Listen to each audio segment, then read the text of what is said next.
Pictures are funny things. For some people, they represent happy times. For some people, they represent sad times.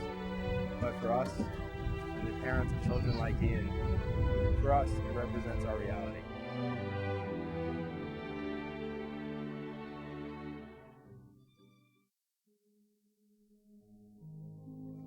Everyone remembers the day that changes their lives. For Phil and I, it was the moment that Ian was diagnosed with a brain tumor. The doctors noticed that something was off with Ian, so they wanted to do further testing on him, and they scheduled a routine brain MRI, which was supposed to last for 30 minutes.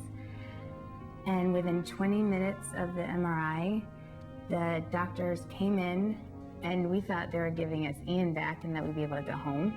They showed us papers and they told us to sign in all these places and showed us a video and said that they found something that needed further testing at that moment. I was like, I'm sorry, you're not going to leave the room unless you tell me what's going on.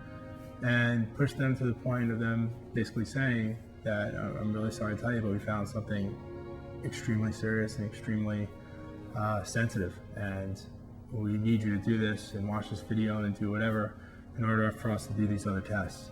And then they went on to say that, I'm sorry, but we think we found a brain tumor and we think it's in his brainstem, and that's all I can tell you right now.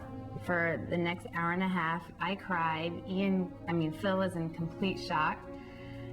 But I just had this feeling that everything was going to be okay because I knew the doctors could do something about it. Going there that morning, we thought, just like we had a CAT scan before, that everything was going to be normal.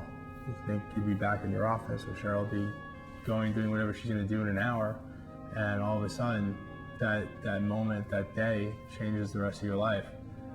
When then as a parent, you end up living MRI to MRI, not knowing what you're going to find.